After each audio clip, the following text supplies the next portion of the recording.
Hello, welcome to Watchdog. Live from the office where you have sent us. Samples and complaints. Watchdog is 25 this year, a quarter of a century of righting wrongs and chasing villains. It's changed laws, exposed scams, and battled for a better deal on the high street. 25 years ago, the British didn't like to complain. Now they come straight to Watchdog.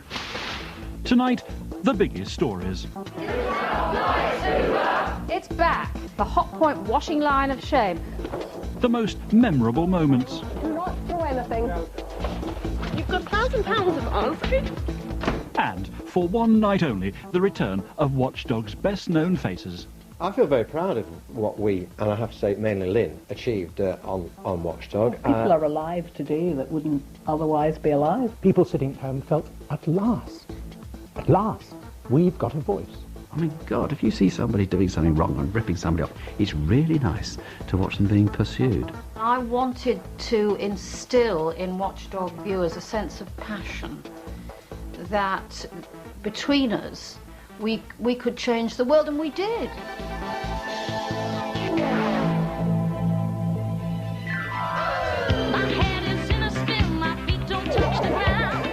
1980, a world without mobile phones, the internet, and even TV remote controls. You had to get up to change channel. All three of them. And even these shut down for most of the day. On BBC One, tea times were spent in the company of Nationwide. The daily news magazine is best remembered for its skateboarding duck, but over the years included several investigative slots. Watchdog was the latest. It began as a 15-minute feature every Monday, with a surprising choice of presenter. Hugh Scully was most familiar as the face of the Antiques Roadshow. It did seem rather odd that someone who was associated with elegant 18th century French porcelain should suddenly be chasing bent plumbers down the Old Kent Road. Remember, we want you to help us investigate them. That's Watchdog.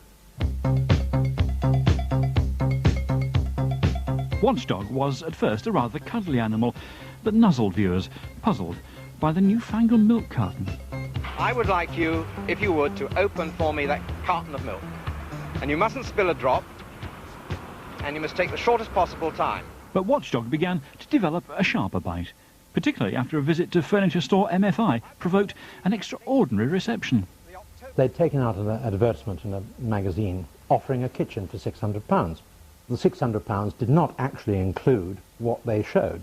Didn't include the fridge freezer, didn't include the oven, didn't include the hob, didn't include the dishwasher. Well, I've got my advertisement. I've got my £600, so let's go off to MFI to see what we can buy. I'm from Nationwide, and we've come to buy this kitchen. This chap went pale and said, would you mind hanging on a moment? And the manager came and immediately cut up rough. Could you turn that off? You're on private property at the moment. Put his hand in front of the camera. I'm sorry. Hang on a moment. You've just broken. And we were manhandled out of MFI. I mean, I've been thrown out of better places than MFI. And so is my producer, who ended up on the ground having been assaulted by an MFI employee. And all we wanted to do was buy a kitchen. Watchdog got tougher, and viewers approved. It soon became Nationwide's most popular feature. Suddenly you realised that there were thousands, millions of people out there who were watching you. How do we know? Because they used to ring us up and they used to write to us. We used to get these sacks full of letters. The letters wanted justice, wanted fairness, wanted people's asses kicked, actually. Watchdog took on anyone giving viewers a raw deal or wasting their money, like British Gas. They were exposed for sending too many staff to a conference in Canada. Is it reasonable that 111 executives should be paid to attend along with many of their wives? A total cost of between £50,000 and £100,000 at a time when we're getting dozens of complaints about maintenance, standing charges and connection costs. People at home suddenly discovered that through Watchdog they had a voice. It was a sort of David and Goliath thing. David could write to the BBC and take on Goliath. It was time for Watchdog to stand on its own feet. In summer 1985, it returned as a programme in its own right, presented by Nick Ross. Hello and welcome. It was about us, our complaints. We could write into Watchdog, say, I've had a hassle with this company, I've had a hassle with that credit card, this builder's rubbish, look how they've stung me. And the programme would take it up. The series began by testing the waters at Britain's favourite beaches. We took water samples from all around the country and found people really were swimming in sewage. We were the first really to put our finger on that. Now, Britain now some of the cleanest beaches in the world. It's hard to think back about how disgusting it was. The first programme also revealed the professions that 20 years ago we trusted the most and the least. We journalists came right at the bottom of the heap along with politicians. So here's Samantha Fox to present the bronze medal to Austin Mitchell on behalf of national politicians. We had Samantha Fox in, the model, handing out the awards. How'd you feel? Well, it was well worth it just for that view of Brecon and Radnor. That's a new one. And it was very good fun. Welcome to Watchdog. Watchdog was a hit, though not always comfortable with the latest trends. First, would you like one of these? Now, the chances are you haven't got one, you don't want one, or you've never even heard of them. When mobile phones were the size of the Empire State Building, it was hard to believe that everybody was going to have a mobile phone in their top pocket. Adding extra teeth to Watchdog was the consumer expert from BBC One's Breakfast Time, Lynne Faulds Wood. She really stuck at it. She was one of the most tenacious reporters and presenters of the time. This is a thermostat in the iron in here. Now, that's supposed to regulate the temperature. That's right. I didn't just like to do a story. I like to make sure if something was wrong, I like to make sure we could put it right. But despite good ratings, there were no plans to make another series. It was odd that it wasn't recommissioned. I mean, it was down to BBC Politics. This was absolutely classic public service broadcasting too. So it was bizarre in one way that it wasn't recommissioned. It looked like Watchdog had been prematurely put down. It was saved by Lynne Folds Wood. She was asked to present one of the BBC's new daytime programmes and was keen to keep the Watchdog name. I didn't want to call a programme Lynne's anything, and I think Watchdog's a great name. Lynne would present the new daily Watchdog with her husband, journalist John Stapleton. Hello, good morning and welcome to Watchdog. 2 years before Richard and Judy, they were TV's first married presenters. We rather enjoyed being the first husband and wife I liked on telly. working with you. Yes, it was rather fun, wasn't it, most of the time anyway? I don't think a lot of people knew we were married anyway. We never made a big thing of it. No, we didn't. Neither did the BBC, and I thought they rather missed a trick. Liz, Lynn, where have you gone? Yeah. Lynne and John presented Watchdog together for 7 years. Good night. Who's Liz? It quickly returned to an evening slot, and viewers sent in 5,000 letters a week. We heard from over 200 people. We've had well over 1,000 complaints. We have been absolutely inundated with letters. Watchdog campaigns led to the end of a fuel surcharge slapped on package holidays. Holidaymakers saved £19 million. And Lynne organised the world's first conference on condoms, a story that won praise from the junior health minister. And it's not that long ago that nobody could talk about condoms on television at all. Edwina was less impressed when Watchdog campaigned on the egg crisis that caused her resignation. Some experts are now seriously questioning whether we should eat eggs at all. But this era of Watchdog is best remembered for a particular type of story. Now just watch how quickly that catches. This is 60 seconds into the test and the whole teddy's gone. Everything was the killer this, the killer that, the killer chair, you know, the killer sofa. Almost half the letters sent to the programme were about safety issues. People sent me photographs of their toddlers who'd been burned, their homes which had been burned. That used to get a lot more people writing to me about things that caught fire. So I make no apology at all for a bit of pyromania. I was only trying to find out whether the viewers had got a point or not, and they had. This emphasis on safety spawned an unexpected catchphrase. Strange as it may seem, this pot plant could be a potential death trap. I can't remember ever saying potential death trap, but I would have done. This banana could be a potential death trap. And this salt cellar is a 200-foot black engine of the night that pumps us with diabetes as we sleep. I thought it was very funny, actually. I liked all that stuff. Yeah, it was a great tribute to the programme, which showed we'd made our mark. And they had. Watchdog safety campaigns led to changes and improvements affecting every home in Britain. Today people take it for granted that the products in their kitchen are safe. 20 years ago they were amazingly unsafe. It seems criminal that anyone made a cooker that was hotter than the boiling point of water on the outside. If your toddler just happened to stagger against it, their hands would stick to it and they lose the palm of their hands.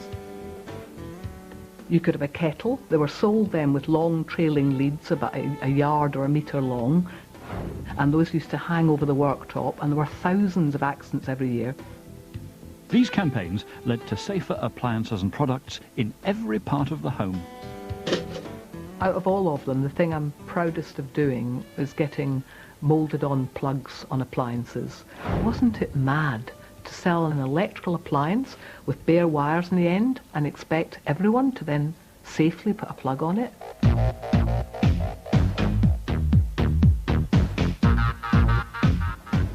I'm Lynne Faulds Wood from the BBC's Watchdog programme. Why don't you talk to us about this? Lynne was just as determined when face to face with rogues. I'm Lynne Faulds Wood from the BBC's Watchdog programme. The worst thing you can do to them is show them up for what they are. Do not throw anything. Because the neighbours probably don't know what they do in their working lives. I used to joke, when people said to me, you know, are you worried about Lynne? I used to say, no, I'm more scared for the people she's chasing than I am for her. He's joking. But I was joking. Some businessmen made serial appearances. John Ball was one. His company frightened old people into buying overpriced safety equipment. Fire! Fire! Fire! And, most dramatically, Ron Aylward. I went to Ron Aylward's house because his latest company had gone bust. I'm Lynne Faulds Wood from the BBC's Watchdog programme. His wife was in their driveway. I tried to follow her into the house as she made her escape. Thousands of people have lost money to your husband's companies. You were a director of them.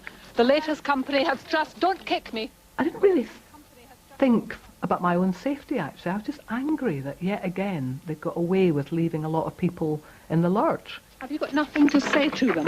You trespassing. You're squashing me. You're trespassing. You hit me in the face. I don't expect people to hit me. I don't go looking to be attacked. And it was a real shock when she whacked me in the face. Last Friday, a Manchester court decided that Ron Aylward was unfit to be a company director and banned him from being involved in the running of businesses for 12 years. He ignored the ban, but his latest companies have now been wound up by the Department of Trade and Industry. In 1992, a watchdog researcher was persuaded to appear on camera. Alice Beer is on screen now because one day I said to the then editor of Watchdog, why don't you give Alice a chance? And meet Alice. Hello. And they needed somebody to feed back what was happening on the phones to John and Lynne. What right now are people calling about Alice? Well, already since we came on... John Stapleton, who called me Slack, said, let's get Slack Alice to be the dog on the Dog and Bone, which I don't think was that flattering at the time. So we're devoting a big chunk of the programme tonight to a subject we've had more calls and letters about than anything else. So, of all Watchdog's investigations, this was going to be the biggest. Spend over £100 on any Hoover product and we'll give you 2 return flight seats to either New York or Florida. 2 return flight seats. Unbelievable. An unfortunate choice of word. Hoover was quickly overwhelmed by demand.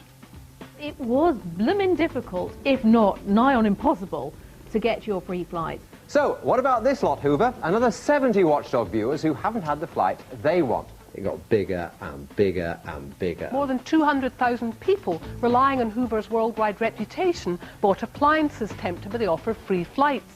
A Watchdog researcher went undercover at the company handling applications. She discovered it was deliberate policy to stop people getting their flights. As you know, each time they go, it costs Hoover money, so we're obviously trying to stop them from going. It was a tremendously effective piece of investigative journalism. The story was front-page news, and Hoover's bosses immediately lost their jobs. It was a huge story that cost Hoover in the end something like £40 million. I mean, one did feel rather sorry for Hoover in the end, but at the end of the day, they were the ones who invited the trouble. They brought it, absolutely brought it on themselves. I mean, how they didn't think that one through, I cannot imagine. Hoover was Lynne and John's grand finale. I had advanced bowel cancer, and on paper a 34% chance of survival. Show you what's important. And a very young son. I thought I ought to find something less taxing. So I left. From all of us here, good night. Good night. When Lynne and John left Watchdog, there was a huge void. And for me, there really was only one candidate. In case you haven't a clue who I am, my name is on the screen. Anne Robinson was doing Points of View at the time, and I thought she was fantastic. I thought she was a great broadcaster, and I thought she was on the viewer's side. So for me, she was the obvious choice. Hello and good evening. I'm Anne Robinson, and this is the start of a brand new series of Watchdog. The Watchdog that came before me had done an important job, but I thought it had concentrated on safety and children. I didn't have small children. I wanted ambassadors for the stories that we covered, so that when the viewers at home looked at what had happened to someone, they didn't say, silly old cow. They said, gosh, that could have happened to me. The new presenter quickly established her own style. For a second week, Beaky Everett's cream jacket. Bird droppings causing havoc with the paintwork on cars. Hairdressers can ruin your life. And Watchdog's emphasis changed. I have an unshakable belief that those of us who work hard and pay good money for something deserve to get a good deal. And too often, great big organisations hide behind bureaucracy. And I said from the beginning, let us take an approach that truly inconveniences these companies. Let us embarrass them. The series grew louder and cheekier. The studio became a theatre, with cars and washing machines its props. Yes, indeed, the Hot Point washing line of shame. There was a particular make of machine that somehow chewed up the clothes. And I thought, how can we really, really do something about this? OK, it's back. We promised to put up the washing line every Monday night until Hot Point agreed to give adequate compensation. We just went on hanging up. Parcels of clothes would come in every week. And in the end, Hot Point capitulated. Hot Point says sorry to those people who, through no fault of their own, have had their clothes torn by Hot Point washer dryers. And remember, these were stories where the companies were trying to convince consumers that there wasn't a problem. We had some real triumphs. Ford Mondeos that veered to the left. The Mondeo line of misery. Now, Television Centre isn't big enough to hold all the examples. Anne Robinson wanted to get the boss of the big company by the necktie and give him a shake. Super, all the complaints. It goes on like that. Annie used to do that marvellous thing, you know, just that school mistressly approach. Thank you for coming in. How long have you been misleading customers? I accept that memo should never have even been written. That relentless finger wagging at me. Do you really think the customer service is good enough? Why don't you do what they do in Germany? Why didn't you think of that in the first place? They'd always send in a sharp-suited bloke, the marketing bloke with 3 buttons done up, who would say, let's put this into perspective, and we're victims of our own success, and I would laugh at them. Do we have to take every single case of yours, put them on the television? I thought, why don't they all send in very softly spoken, nice, cosy aunties? Because I can't kick them like I can these silly men in sharp suits. It's not been a good year for you with customer service, has it? We're taking very positive steps and we will sort that out. I wasn't playing at it. I was angry if companies weren't doing what they ought to do. And if they had any sense, you know, they said sorry. The companies didn't like it Upham. 10 of Britain's biggest companies have been meeting this afternoon to discuss what they see as unfair treatment by the BBC consumer programme Watchdog. There was much panic back at the BBC, which I couldn't understand, because I thought, this is fantastic. This is exactly showing our strength. We've really got them riled. Anne remained unbowed. Watchdog took on the biggest global companies. Next, Lariam. No apologies for returning to the story that's prompted one of the biggest responses ever on Watchdog. We were up against a huge international drugs company, and my goodness, did they try to shut us down. And companies closer to home wanted it their own way. BT Telegraph poles. They were springing up overnight. One man had one planted at the end of his drive, so he had to do like 45-point manoeuvre to get his car outside his house. So, we decided to take a telegraph pole and plant it outside BT's head office. It was a lovely visual way of saying, you don't like it outside your office, so don't do it outside other people's homes. Fake therapists were a target too. To prove anyone could set themselves up as one, reporter Jonathan Maitland found the most unsuitable candidate imaginable. My name's Bernard Manning, and I'd like to be a counsellor. It couldn't have gone better. I mean, it just showed up the absurdity. And there was still time for chasing those rogues. Turn that camera up, or I'll put it up. Turn that camera up, or... OK, turn the camera up. Turn the camera up! My name's Alice for BBC Television. I knew that he was going to have to shove me out that door. I was not leaving. I'd like my £1,000. I mean, for goodness sake, how stupid. He's manhandling a female reporter with a camera running. I mean, how bad do you want to look in front of millions of people? And... Gosh, we nearly lost Alice there, but don't worry. She's tougher than she looks. Nobody could quite work out the relationship between Annie and myself. We'll be updating you on the calls that come in, if Annie lets me, at the end of the programme. You never know, Alice. I loved her. Tremendous sense of humour, and she was like my television daughter. Alice, I hate to do this to you.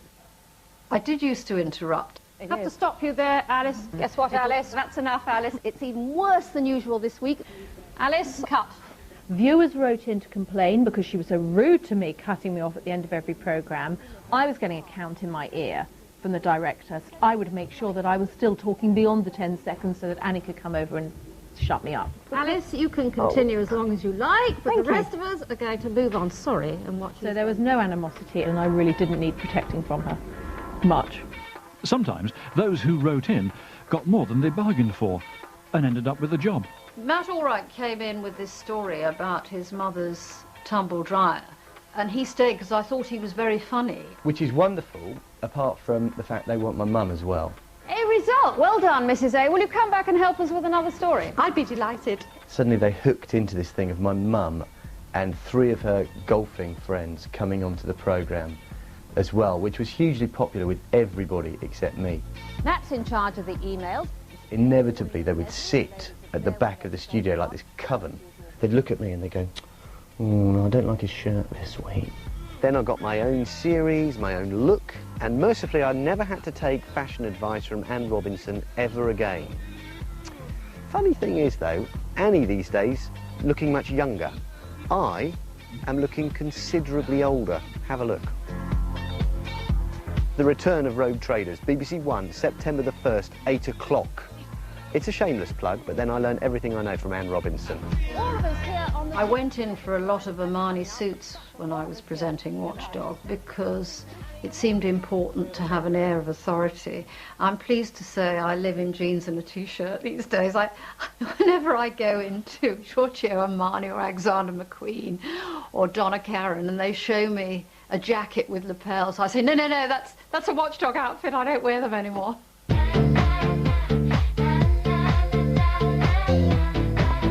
In 2001, Anne Robinson left Watchdog to take the weakest link to America.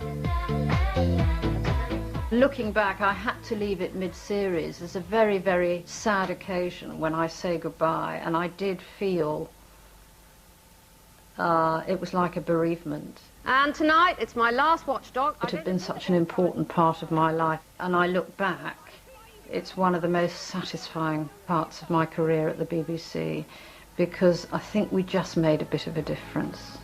OK, goodbye from us all, but they'll still be here. Following Annie was a little bit like trying to follow Queen at Live Aid. It was an impossible act to follow. Watchdog, your money, your show. But, you know, things move on. I think Watchdog now is very appropriate for 2005. It seems so right that we do it from our office, and it really is our office, and lots of people watch the programme and say, that's not a real office, that's a mocked up pretend TV studio office. It's not, it's genuinely the office. And what's great about it is if an email comes in or if a text comes in, we've got it immediately. Watchdog looks different, but its relationship with the audience is still the backbone of the show. Now another The range of stories is wider than ever, from dubious cancer treatments to rip-off fan clubs. Gone is the emphasis on just big business or washing machines. Companies may not relish coming on. Indeed, a whole business has sprung up to help them. Companies are increasingly media savvy, and very often when they come in they've got their media advisors with them and their media trainers with them. So our job is to try and think of questions from which there is no escape. One particular example with Persimmon Homes, when this blue gunk was coming out of the taps. I remember showing the guy a bottle of the blue water. Would you let your kids bathe in this? And he kind of had no place to go. He couldn't revert to the media training and the pat answers. He had to address it. You're absolutely right. I am a parent, I have 2 children, and I would not like to expose them to that. Watchdog lifted the lid on the security problems of the Peugeot 406. They were easy prey to thieves. Using my bare hands, I can get in this boot in a matter of seconds. Secret filming proved the company knew all along. Then there was the accident group. An employee of the compensation company was caught on camera trying to encourage entirely bogus claims. It's not completely faulty, you know what I mean? Not because it happened. People are blowing the whistle on you at every level. Bogus claims get through. It's part of the culture. No, it isn't part of the culture. And of course, the accident group are no more. The same is true of Auction World TV. Watchdog exposed the fake auctions that left 27,000 customers without goods or refunds. The channel is now off air. We're gone. Watchdog is still hot on the trail of villains. So if you're enjoying a sangria somewhere in Spain and you see a Brit legging it halfway through his paella, it could be Stephen Smith. We know about 50 people who'd like to do a new reality show with him. I'm a snake, get me out of here. And after 25 years, its reporters are still pounding the streets and knocking on doors for answers. Well, thank you very much for everything you've told us. I think it's good that they've kicked my backside and made me, as one of the presenters of the show, get out and get my hands dirty. Sometimes you just don't know the reaction you're going to get. Sometimes it's confrontational. I remember one occasion, I knocked on the fella's door expecting a bit of a rammy, as we say in Edinburgh, and he invited me in. And within minutes, he was counting out the £4,000 he owed Watchdog viewers. It's a long way from Hugh Scully's treatment at MFI. But this is a public place. Hang on a moment. In the old days, they used to say the trouble with the British is that we never complain. Watchdog certainly changed that. I think we encourage people to say, hang on a tick, this isn't satisfactory, this isn't good enough. I want some answers. Well, I think that's fair enough. I'm delighted that it has continued to play such an important part in people's lives, and there will always be a place for it, and long may it continue. Always going to be rogues. Me. There are always going to be con men. Fire! Fire! And there are always going to be companies All the complaints. That goes on like that. that at best treat their customers cynically. And for that reason, I think there's going to be a watchdog around for an awful long time. Hello, and welcome to Watch Out. I think we've had enough of this, come on. This isn't really Watchdog, this is just a cheap imitation. A poor excuse for a so-called comedy sketch. No, it isn't. Tonight on Watchdog, a pensioner who gave her life savings to this partridge and has had no return on her investment. Look at me, I'm walking in a shirt. Okay, keep up, cameraman, you're rubbish. What's the point of your existence?